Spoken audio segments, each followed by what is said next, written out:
오늘 이 아침 하나님께서 주시는 말씀 이사야 17장 1절에서 14절 말씀 한 절씩 교도하겠습니다. 다메섹에 관한 경고라. 보라, 다메섹이 장차 성읍 모양을 이루지 못하고 무너진 무더기가 될 것이라. 아로엘의 성읍들이 버림을 당하리니 양무리를 치는 곳이 되어 양이 눕되 놀라게 할 자가 없을 것이며, 에브라임의 요새와 다메섹 나라와 아람의 남은 백성이 멸절하여 이스라엘 자손의 영광같이 되리라. 만군의 여호와의 말씀이니라. 그날에 야곱의 영광이 쇠하고 그 살찐 몸이 파리하리니, 마치 추수하는 자가 곡식을 거두어 가지고 그 손으로 이삭을 벤 것 같고 르바임 골짜기에서 이삭을 주운 것 같으리라. 그러나 오히려 주울 것이 남으리니, 감람나무를 흔들 때에 가장 높은 가지 꼭대기에 실과 2-3개가 남음 같겠고, 무성한 나무의 가장 먼 가지에 4-5개가 남음 같으리라. 이스라엘의 하나님 여호와의 말씀이니라.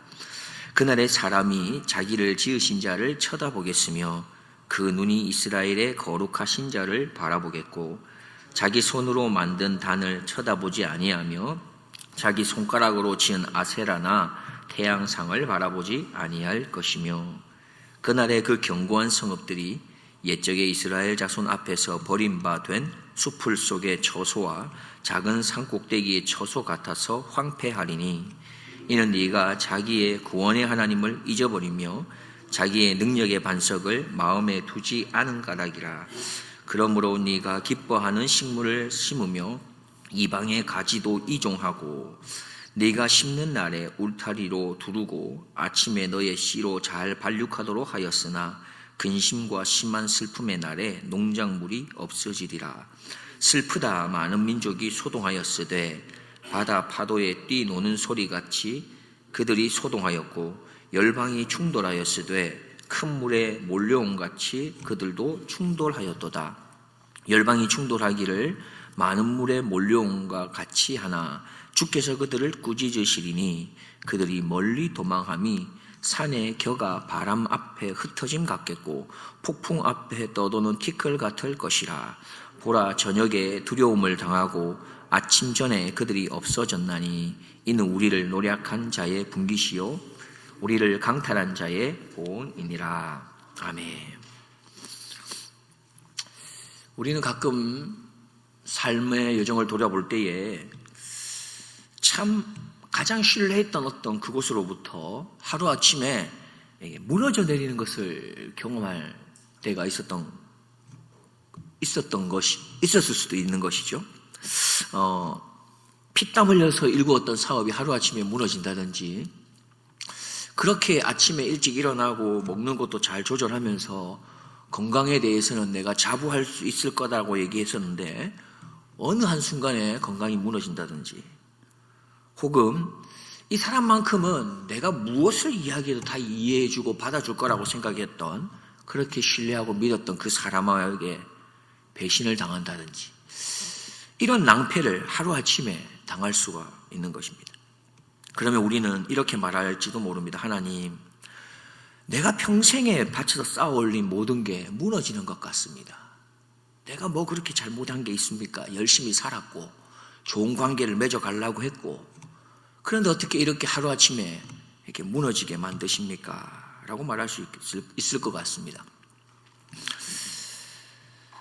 그렇습니다. 하나님께서는 때로 우리의 인생을 그렇게 확 뒤집어 엎으실 때가 있는 것 같아요. 흔들어 버리시죠.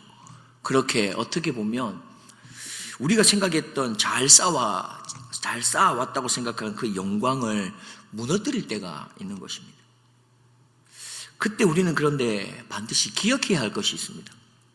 하나님의 이 흔드심은, 하나님께서 이렇게 우리를 이렇게 무너뜨리려고 하는 것 같은 이런 느낌이 드는, 이것은 우리를 파멸시키기 위한 게 아니라는 것입니다. 우리가 잡고 있던, 어떻게 보면 헛된 것, 거짓된 것을 이제는 놓고 진짜 붙들어야 할 것들을 붙들도록 하시기 위한 하나님의 일하심이 그곳에 있는 것이죠. 사실 오늘 본문을 보면 이런 모습이 등장하고 있습니다. 무너지는 그 순간에, 하나님께서 무너뜨리는 그 순간 가운데 하나님의 세워주심이 일어나고 있다는 것을 오늘 본문을 통해 우리는 보게 됩니다. 오늘 본문 1절에서 3절을 보면은 다메섹 그리고 에브라임 이 두 나라에 대해서 함께 멸망할 것을 선언하고 있는 것을 보게 됩니다. 1절에 보면 다메섹에 관한 경고라. 보라, 다메섹이 장차 성읍 모양을 이루지 못하고 무너진 무더기가 될 것이다 이야기하고 있습니다. 그런데 3절에 보면 에브라임의 요새와 그리고 다메섹 나라와 아람의 남은 백성이 멸절하여 말하고 있습니다. 우리가 알듯이 다메섹은 아람의 수도이지요. 같은 의미입니다. 또 에브라임은 바로 북이스라엘을 말하는 것입니다. 모두가 망하게 될 거다, 멸망하게 될 거다 말씀합니다. 그런데 오늘 이 두 나라를 함께 거론하는 이유가 무엇일까요? 그 당시에 아수르라고 하는 나라가 새롭게 등장하면서 아주 강력한 힘을 행사하고 있었습니다. 그래서 주변의 많은 나라들이 그 나라를 두고 경계하고 두려워하고 있었죠. 그래서 서로가 동맹을 맺으려고 여러 가지로 노력했던 것입니다. 북이스라엘과 아람은 그렇게 살아남기 위해서 인간적으로 동맹을 맺었던 거지요. 이때 하나님께서 말씀합니다. 이사야 선지자를 통해서 인간을 의지할 게 아니다. 하나님을 의지해야 된다. 그런데 어떻게 합니까? 보이는 이 막강한 군대 앞에서 그들은 동맹하기로 생각을 하고 결국 연합했던 것이죠. 결국 하나님께서 말씀하는 게 무엇입니까? 오늘 우리가 1절로 3절을 읽었던 것처럼 하나님 없는 인간은 무너진다는 것입니다. 그런 연합은 하나님께서 무너뜨린다 말씀하고 계십니다. 이어서 4절을 보면 그날에 야곱의 영광이 쇠하고라고 말합니다. 여기서 영광은 하나님의 영광이 아니라 그들이 쌓아 올린 영광입니다. 풍요로움이요, 군사력이요, 경제적인 번영을 말하고 있습니다. 그걸 무너뜨릴 것이다 말씀하십니다. 어떻게 무너뜨린다 말씀하십니까? 5절을 보면 마치 추수하는 자가 곡식을 거두어 가지고 그 손으로 이삭을 벤 것 같고 르바임 골짜기에서 이삭을 주운 것 같으리라 말했습니다. 추수꾼이 곡식을 싹 쓸어버려서 텅 비게 만들어버릴 거다 말씀하시는 거죠. 감람 만물을 그리고 세게 흔들어가지고 열매를 다 떨어뜨려버리겠다 6절에서 말씀하고 있는 것입니다. 그런데 여기에 중요한 것이 우리에게 보여집니다. 하나님께서 우리에게 중요한 것들을 남겨두시고 있어요. 6절을 보면 나무를 다 흔들었는데 그것으로 끝난 게 아니라 그 높은 가지 꼭대기에 남아있는 게 있다 말하고 있습니다. 2, 3개 그리고 4, 5개 열매가 남아있는 것을 우리에게 말씀하고 있는 것입니다. 나무를 다 흔들어 버린 것은 심판을 말함에도 불구하고 하나님은 그 심판 가운데도 은혜를 남겨두고 계시는 것을 우리에게 보여주고 있는 것입니다. 이것이 성경 전체에서 우리에게 끊임없이 하나님께서 이야기하고 있는 바로 남은 자의 사상을 우리에게 말하고 있는 것이죠. 그루터기의 은혜를 우리에게 말하고 있는 것입니다.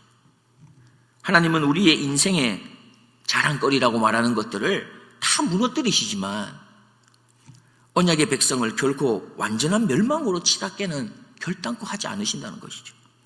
징계 속에서도 소망의 그루터기를 남겨두시는 분이 하나님이십니다. 그렇다면 왜 그들의 영광이 이렇게 무너질 수밖에 없었던 것일까요? 그 이유에 대해서 10절 말씀에서 우리에게 말해주고 있습니다. 우리가 10절을 함께 읽도록 하겠습니다. 이는 내가 자기의 구원의 하나님을 잊어버리며 자기의 능력의 반석을 마음에 두지 않은 까닭이라. 무슨 말입니까? 하나님을 잊어버렸고 능력의 반석 되시는 그 하나님을 마음에 두지 않은 까닭이다 말씀합니다. 그들은 농사도 열심히 지었고요. 해외에서 좋은 품종이라고 말하는 포도나무를 가져와서도 열심히 가꾸었습니다. 그렇게 열정이 부족했던 게 아니었어요. 우리가 10절을 보시면 마지막 절에 보면 네가 기뻐하는 식물을 심으며 이방의 가지도 이종하고 열심을 냈던 거죠. 11절에 네가 심는 날에 울타리도 두르고 아침에 너희 씨로 잘 발육하도록 했다라는 것입니다. 그런데 어떻게 됩니까?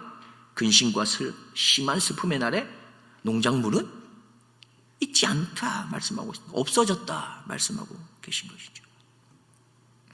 문제는 그 모든 열심 가운데 중요한 것이 하나 빠져 있었다는 것입니다. 구원의 하나님을 잊어버렸다라는 것입니다. 그 결과 수확의 날에 거둘 것이 아무것도 없게 되었다 말하고 있는 것입니다. 우리가 하고 있는 많은 열심 가운데 혹 하나님이 계십니까? 만약에 내가 아무리 열심을 내고 있지만 그 안에 그리스도의 사랑이 없다면, 하나님께서 기뻐하시는 그 모습이 드러나지 않는다면 우리는 잠깐 멈추고 생각해 봐야 할 것입니다. 오늘 17장 말씀을 통해서 오늘 우리에게 주시는 한 가지의 주님의 메시지에 함께 은혜를 받고자 합니다. 우리가 7절 말씀을 같이 한번 읽어보면 좋겠습니다. 7절입니다. 시작. 그날에 사람이 자기를 지으신 자를 쳐다보겠으며 그 눈이 이스라엘의 거룩하신 자를 바라보겠고. 오늘 17장에 보면 그날이라는 말이 여러 번 등장합니다. 4절에도 그날에, 7절에도 그날에, 9절에도 그날에. 그날이 무슨 날일까요? 그날이 무슨 날입니까? 무너뜨리는 날, 하나님이 뒤흔들어 버리시는 그날입니다. 우리가 생각할 때 우리가 쌓아올린 영광스러움이라고 하는 것이 다 없어지고 무너지고 사라지는 그때가 바로 그날입니다. 우리는 그날이 되면 마음도 힘들고 답답하고 괴롭고 때로는 하나님께 원망스러울지도 모릅니다. 왜 그렇습니까? 우리가 그렇게 열심으로 쌓아올린 모든 것들이 다 무너지고 있으니까 말입니다. 그런데 그날에 그것으로 끝나는 게 아니라 7절에 사람이 자기를 지으신 자를 쳐다보게 되게 될 것이다. 그 눈이 이스라엘의 거룩하신 자를 바라보게 될 것이다 말합니다. 무슨 말입니까? 하나님은 우리가 의지했던 그 헛된 영광을 무너뜨리심으로 마침내 우리를 만드신 창조주 하나님을 다시금 바라보게 하시기를 원하신다. 그렇게 만들 것이다 말씀하십니다. 북이스라엘 사람에게 있어서 우상은 무엇입니까? 단순히 어떤 형상을 만들어 놓은 게 우상이 아니었습니다. 북이스라엘에게 있어서 아람과 동맹하는 것이 하나님과 더 앞섰기 때문에 그것은 우상이었던 것입니다. 누군가를 의지할 수 있습니다. 함께 할 수 있습니다. 그러나 그것이 하나님과 앞보다 더 앞선다면 그건 우상이 될 것입니다. 그들이 일구어 놓았던 경제적인 풍요로움, 충분히 우리가 경제적으로 풍요로운 것 자체가 문제가 되는 것은 아닙니다. 그러나 그것이 하나님보다 앞서고 있다면 그건 우상이 되는 것이죠. 내가 좋은 관계를 맺고 좋은 사람을 만나는 게 그게 무엇이 잘못이겠습니까? 그러나 내가 이렇게 잘 형성했던 이 관계성이 때로는 하나님보다 만약 앞서고 있다면 그것은 우상이 될 수 있는 것이죠.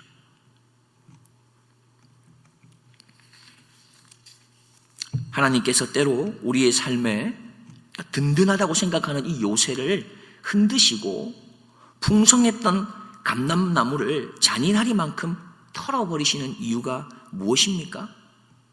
우리를 괴롭게 하시기 위한 것이 아니라 내가 만든 헛된 우상의 그 제단을 깨뜨리기 위하심입니다. 내 시선을 땅에서 돌려서 나를 창조하신 그 하나님을 향할 수 있도록 하시기 위함인 것이죠. 수확할 것이 하나도 없는 황량한 밭에 서게 될 때에야 비로소 우리는 하나님을 올려다보는 게 아닐까요? 모든 영광이 무너져 내릴 그때에 비로소 내 인생의 진짜 반석이 누구신지를 돌아보게 되는 게 아닐까요?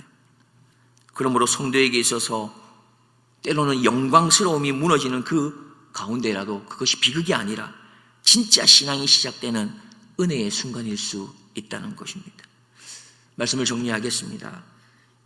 우리가 이번 한 주간도 살아가는 동안에 혹 우리의 삶 가운데 내가 계획했던 것들이 무너지고 제대로 되어지지 않고 때로는 참 신뢰하고 믿었던 사람과의 그 관계가 어그러지고 흔들리면서 그리고 내가 자랑스럽다고 여겼던 그 어떤 것들이 다 꺾여지고 무너지는 순간을 맞이할 수도 있을지 모릅니다. 그때 우리는 기억해야 됩니다. 그저 낙심할 것만이 아니라 그리고 그 무너진 더미를 바라보며 슬퍼할 것만이 아니라 때로는 그 모습을 보면서 사단이 무너진 환경을 보며 이제 내 인생을 끝났다라고 말할 때에 절망할 것이 아니라 성령 하나님께서 우리에게 무엇이라 말하는지 들을 수 있어야 될 것입니다. 사랑하는 아들아, 사랑하는 딸아, 이제 너가 만들었던 것을 바라보고 살았던 그 삶을 이제는 끝내고 너를 만들고 창조했던 나를 바라봐라 말씀하시는 그 음성을 말입니다. 무너지는 것은 세상이 말하는 영광이고 사람이 자랑했던 헛된 영광인 것이죠. 그러나 그 무너짐의 폐허 속에 하나님은 결코 흔들리지 않는 참된 신앙을 세워 가시는 것입니다. 나무가 강하게 흔들려도 끝까지 가지 꼭대기에 붙어있는 감람나무의 그 두세 개의 열매와 같이 세상이 흔들려도 여전히 창조주 하나님을 바라볼 줄 아는 그 사람처럼 영광은 다 잃어버리는 것 같은 그 순간에라도 믿음만큼은 끝까지 붙들고 있는 바로 그 사람처럼, 그 사람이 바로 하나님께서 이 시대에 찾으시는 바로 남아있는 자이며 하나님이 끝까지 책임지시는 거룩한 백성일 것입니다. 이번 한 주도 세상에 거센 그런 파도 소리에 두려워하지 마십시오. 나를 만드시고 나를 위해 독생자 예수 그리스도를 이 땅 가운데 보내주신 바로 그 하나님의 음성에 귀를 기울이고 다시 한번 일어설 수 있는, 내 삶의 모든 무너짐 가운데서라도 하나님을 보고 달려갈 수 있는 우리 모두가 되길 주님의 이름으로 축복드립니다. 함께 기도하겠습니다. 하나님 아버지, 때로 우리 인생의 자랑과 영광을 흔드실 때마다 우리가 절망의 늪에 빠지지 않도록 도와주십시오. 내 손으로 만든 헛된 우상들을 내려놓고 나를 지으신 창조주 하나님을 다시 바라보는 은혜가 있도록 도와주십시오. 세상의 영광은 무너지지만 주를 향한 우리의 신앙은 더욱 견고하게 세워지는 그 은혜를 우리가 경험하는 우리의 걸음이 되도록 도와주십시오. 우리의 참된 구원자이시고 내가 생각하는 것보다 더 좋은 길로 인도하시기를 기뻐하시는 우리 구주 예수님의 이름으로 기도드립니다.